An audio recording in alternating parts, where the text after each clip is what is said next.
Hello everybody, it is a new month, which means it is time for a reset video. I completely did not do a reset video for the month of September, so the things that I would have said and the things that I'm going to say this month will just get combined into one video. So sit down and relax, or don't sit down if you are doing something active and you're listening to this kind of podcast style. This is a perfect video for that as well. But stick around, we're going to talk about some fun things today. So I did not do a reset video in September at all. I sort of planned to, and then by the time I got to it, it was middle of the month. So I just decided that I would skip that monthly reset video, and then anything that I wanted to share, I would just add it to this one. So we are officially in October. We're officially in the Burr months. This is my favorite time of year because of the season and because of all of the holidays that come along with it. So definitely excited to be in October. With that being said, the past week has been very heavy. You guys know, if you've watched my channel, I live in North Carolina. Where I am fine, but a lot of my neighbors to the west in the mountain regions, they are experiencing a lot of loss in so many different ways. So I've mentioned that a little bit on Instagram.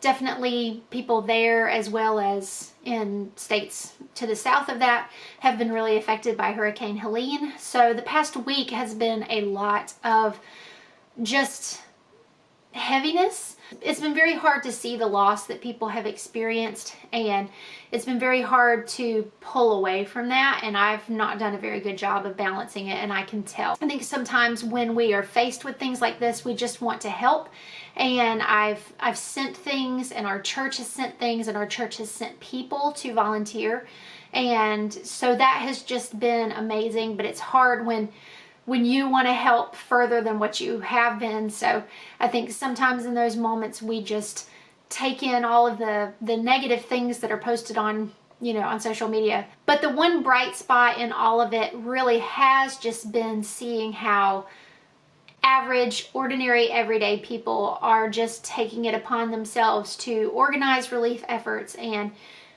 execute air missions, people who have personal helicopters, and people who have medical training, people who are from the church. It's just been a real blessing to see, and that has kind of helped to counter how dire the need is and how devastating the situation is. So thoughts and prayers are definitely with everyone that has been affected. And with that, I want to just keep this video light. So I want this to be something that you can listen to, that will bring you joy, that will make you kind of think about your new month to come, and that we can just think about the positive good things. I have waited till the afternoon to film, so I've got some sunlight coming in and it'll probably come and go. So the first thing that I will share is that I have started teaching part-time at my children's school. So we do a university model homeschool.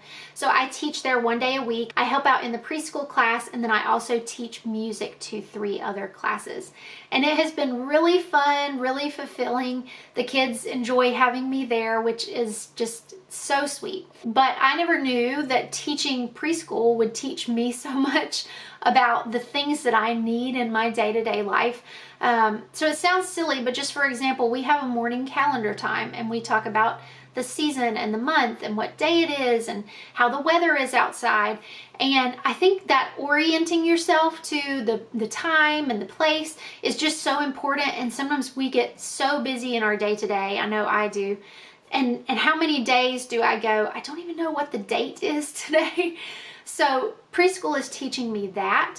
School in general is also teaching me the importance of dealing with things on a weekly basis and kind of starting fresh, starting anew every week. My children have those plastic folders that have the 3-hole punch in the middle, and they have pockets. They're very sturdy. And this is what the teachers send home work that needs to be completed at home in, because we do alternate between days at home and days at school. And they are so durable. In fact, the folder that my son used for last year, I just used an alcohol wipe and wiped his name off, and then wrote my daughter's name, and she is using the folder that he had last year. So it just goes to show you how durable they are. So I actually bought one for myself to keep in my school bag, and that has sort of been a place for me to keep up with my school things but also I've got a separate one that I'm going to be using for my weekly papers. So anything that I get in the mail, anything that needs attention, it is going to go in that folder, and it should be dealt with within the week. And this has just made such a big difference. I feel like it's such a small thing, but I do feel like a lot of times those things that feel kind of revolutionary and kind of aha moments are those things where we go, oh, this is so small. You know, this is a $1 or $2 plastic folder, but it really has helped. So the first thing that I would say is that I am learning a lot from preschool and teaching as far as personal organization and orienting myself to the day. It's just been really nice. On that note, I am really enjoying getting my closet organized. I talked to you guys about that. I've showed you kind of phase 1. I got the bins in, I got the folders in, and I've been in the process of kind of moving everything over and organizing it. And I am just loving it. I think once the system is all set up and in place, it will be so nice when kids bring home crafts or photos or certificates, and I can decide immediately what stays and what goes. And then the things that stay, I have a place right where they go, and it's very easy, very little thought. So I will talk more about that whenever I do my closet reveal, but I would highly recommend if you have children, or even if you just are running your home and you need a place to put your things, I would highly recommend this system that I'm using. And part of my motivation to organize the clutter, the papers, have a good system, is just thinking ahead to these months that are coming up that are my favorite months and that have holidays and that also have a lot of busyness and, you know, can bring in a lot of clutter with gifts, or your schedule can get cluttered with things that you want to do. And I've just been thinking about, I really want to enjoy that time, and I really don't want to come home and see spots that I need to address and big projects, big organizing things. So I'm trying to get ahead and address those things now so that I really can just enjoy these last few months of 2024. Okay, let's move on from that. Okay, so moving on from that, I have sourdough starter. So this is not really something that I had planned on. I always thought that sourdough was really intimidating, really scary. And actually my coworker that I teach preschool with said that she made sourdough cinnamon rolls. And I said, oh, that sounds really good. And she just said, oh, I'll bring you some starter. And I think the only way that I would get involved in something like sourdough is if somebody just said, I'll bring you starter. I think if somebody said, I have some if you want it, let me know if you want it, I probably wouldn't act on it. Or if somebody said, would you like some? I would probably say, oh, I don't know. But she said, I'm going to bring you some. And I thought, okay. So admittedly, that is the only recipe that I've made. I've really been wanting to do an artisan loaf of bread, and I just haven't taken the plunge yet. But I'm going to work with it more. But since she made sourdough cinnamon rolls, I thought, I'm just going to do what you do. I work very well talking one-on-one with somebody and hearing their personal experience with a project or a recipe. And so I felt more confident that I could talk to her, send her pictures of my dough, ask her questions. And I know I probably bothered the mess out of her, but they turned out so good. I was so pleased with the taste and the texture, with the rise on them. They were excellent. So I will definitely make them again, but I have this sourdough starter that I want to learn more about using, learn more about recipes and discard recipes, all of that kind of thing. So certainly if you have any sourdough experience, I would love for you to tell me in the comments your favorite recipes, your favorite people to follow, just all the sourdough things. I'm a sourdough girly now, I guess. All right, I wanted to provide you with an update. I showed you in one of the vlogs that I did recently that I went to Trader Joe's and I purchased their pumpkin ravioli. It was phenomenal. If you are somebody who likes a savory pumpkin or butternut squash application, you will love this ravioli. So I actually think I'm going to make a recipe video sometime soon and show you how I made this. And Aldi has a version. Now theirs is frozen, whereas Trader Joe's is fresh.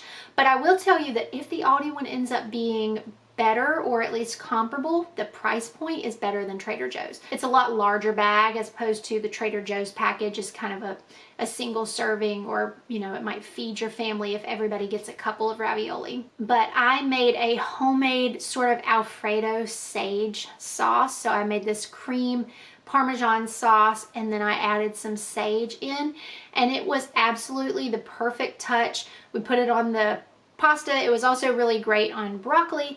It was so good. So I do think I'll probably make a seasonal recipe video and show you guys how I made that. All right, as far as goals for the month, I am going to try to get back into reading. I really just kind of took a break. I tried to get into Under the Tuscan Sun, and I may revisit it at some point, but it just felt hard. It just felt complicated, and it's not what I wanted. So I wasn't finding myself coming back to it. So I don't know what I'm going to read next, but I do know that I want to read something this month. I also am wanting to sew a little more. My kids are interested in learning to sew. So I'm making the goal very easy and minimal right now, and just saying I'd like to sew once a month. And then my thought is that once we do it once a month, it may naturally get pulled out more than that. But for now, I'm at least saying I want to pull out my sewing machine once a month. I've also been very into walking this month, and so I'm wanting to get some sort of something to count my steps. Ideally, I would love to have, I don't want a smartwatch. Ideally, I would love to have a brown leather band with a gold face, and I would love for it to function as a watch and a pedometer. And that's all I need. So far, I haven't found anything that fits this bill. I've found, you know, it's a smartwatch, and so the cost is a lot more than I want, and I don't really need the smartwatch at the moment. I don't really have the desire to have that, but I would love to kind of know on average where my steps per day are coming in. I've kind of been walking the loop in our driveway and just kind of repeating that, and it's worked out well because I can watch the kids play, but I can still get my steps in. So I've really been enjoying that, and I am kind of dreading how daylight savings is going to affect that. I think, you know, it'll just mean that on our days when we're home, I'll have to move that walk earlier, because it certainly won't be happening in the evening after dinner, because as it is now, we're kind of getting sunset at 7:30, and of course it's going to move even earlier than that. I'm also kind of working on my fall morning routine. So I've been working on what do I want that to look like, and what is my motivation for getting up every day. I was talking to a friend about that this week, and we were just talking about you have to have some reason to get up, something that's driving you to get up, and kind of a plan for the morning. So I've just been kind of exploring that, kind of sorting through for the month of October, what does that look like for me? So I don't have a hard and fast routine yet, but I've kind of got some things in mind. So those are really my goals for the month. I'm so excited for the things that October brings. I'm excited for the changing leaves, fall flavors to come. Russian tea sounds really good to me right now. Apple cider donuts sound great. So definitely excited for that. Of course, I'm also excited for those fall events that we talked about, all of the fall things, especially the pumpkin carving party. If you followed me for any length of time, that's one of my favorite parts of the fall time. All right, you guys, well, that pretty much sums up my October reset. I hope that you guys enjoyed this video. I'm really excited to share with you this month and through the rest of the year. So stick around, subscribe if you haven't, and I will be talking to you next time.